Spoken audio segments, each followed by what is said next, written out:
I'm sorry.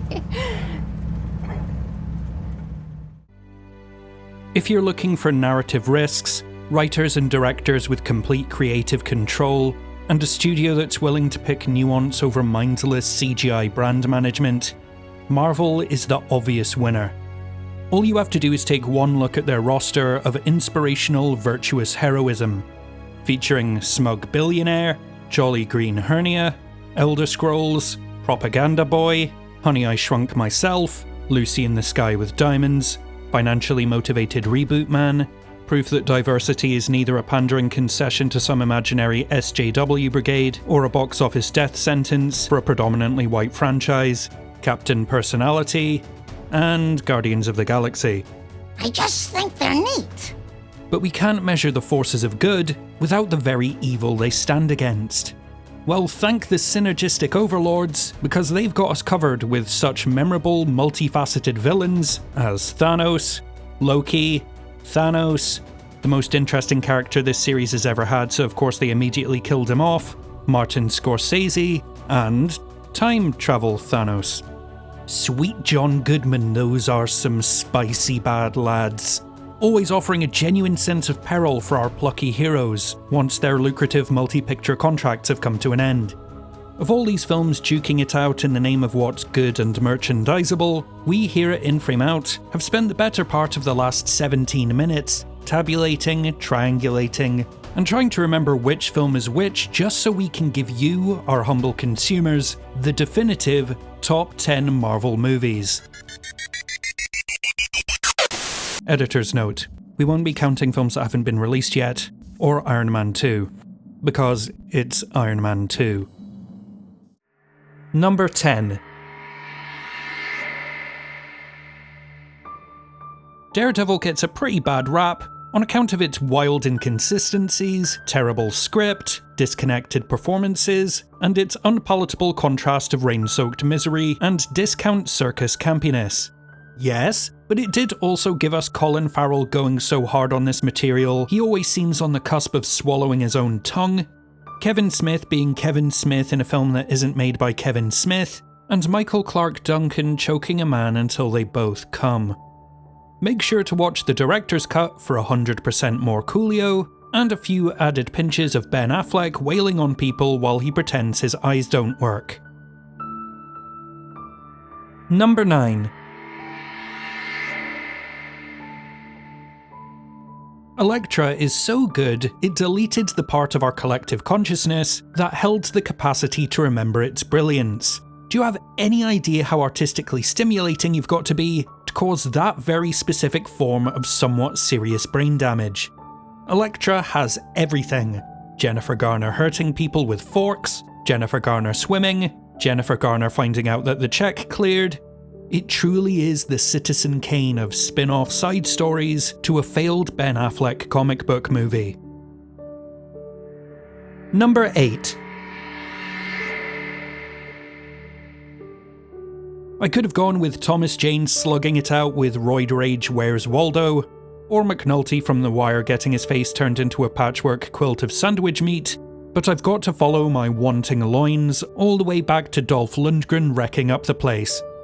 If I had one piece of criticism, it's that this is the only Marvel film that doesn't have full frontal nudity, which just doesn't seem to make sense considering the Punisher's whole shtick is hanging dong in public and making bad men apologise. Still, it earns its place on this list because this is my channel and you can't tell me how to live my life. Number 7. I just can't resist your intense animal magnetism. Call me a pervert, call me maybe by Carly Rae Jepsen, Howard the Duck has heart. A duck-sized, extremely strange heart that you wouldn't necessarily want anywhere near you or your loved ones, but a heart nonetheless. It loses quite a lot of points because Jeffrey Jones is in it, and he's subhuman garbage who should be catapulted into the sun, but the day is somewhat saved by Tim Robbins, who seems like a nice guy. In fact, he seems like such a nice guy, I'm just going to take a moment and invite him for lunch. Number 6. Sure, Captain America the Winter Soldier is the better film in every single regard, and a case could be made that it's the best standalone film in the entire MCU. But here at In Frame Out, we refuse to let Chris Evans get away with being Chris Evans. He thinks he's so hot because he's enormously talented, down to earth, charming, charitable, the star of one of the best spoof movies ever made, the star of one of the best Bong Joon-ho movies ever made, the star of the best deeply problematic fanfiction I've ever made. It's wrong, and when something is wrong, you must throw yourself onto the gears of reasonable thought and instead choose a film where Captain America's main skill is his ability to steal cars, and the villainous Red Skull doesn't have a red skull. Number 5.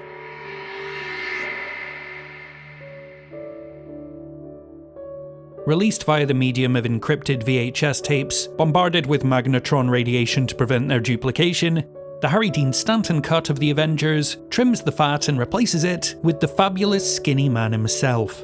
In the theatrical cut, we only got one scene with this perfect gentleman, but in this definitive edition, gone are 100% of the action scenes, the entire central narrative, and any franchise-building texture.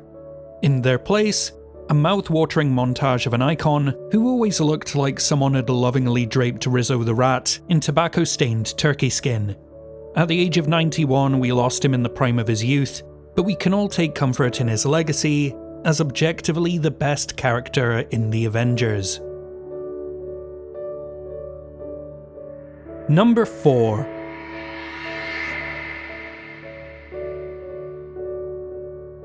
Besides running on beaches, topping the German charts, and eating burgers on bathroom floors in a distressing display of long-standing struggles with alcohol dependency, David Hasselhoff is most famous for playing Nick Fury in the MCU. In his first outing, and looking almost unrecognisable in the role, this cigar-chewing tough guy gives us all the charismatic cool you could want from a film that Marvel has unceremoniously shot in the back of the head and buried in the Las Vegas desert. It's maybe not as polished as the next film on our list, but by God are those rough and ragged edges all part of its take-no-prisoners approach to making a thing that could potentially be watched by a human being at some point, I guess? Number 3. Roger Corman, known the world over for his auteur seriousness, quality control, and relatively small filmography of prestige pictures, took a risk on this haunting parable about the risks we each face when turning into a rock monster, a rubber band man, a burn victim, and a transparent wife. Overlooked by the Academy and used in some territories as a form of interrogation, the Fantastic Four tells you everything you need to know in the title. It's fantastic, you'll want to watch it 4 times, and the. Number 2. Bjork is the ace up Marvel's sleeve in this offbeat and refreshing change of pace for the studio.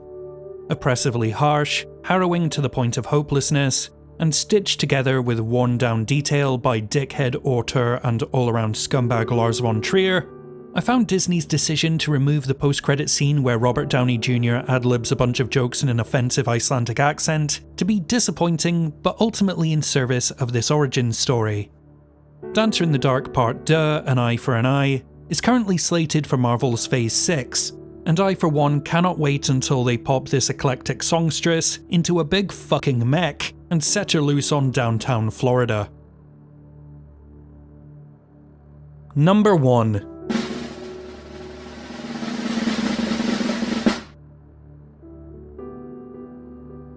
Batman vs Superman is often overlooked when we talk about Marvel movies, and there's an obvious reason why. It's too good.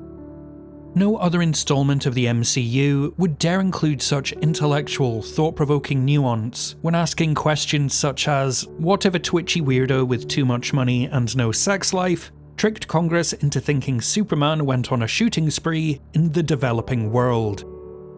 Ben Affleck bookends this top 10 with his low-key, contemplative take on a trust fund sadist who beats up poor people.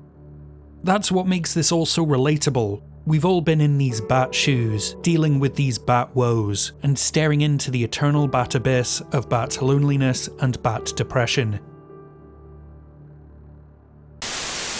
So to recap our top 10 of the thickest movies ever made: Shrek, Shrek, Shrek 2, Shrek, Shrek, Shrek, Shrek, Shrek, Shrek 2 again, and finally, Shrek 2 again. Happy April Fools to our Patreon producers Jennifer C, Claire MD, Becky O, and Nicholas Le Revere, and a foolish April to all these amazing folks who support us over on Patreon.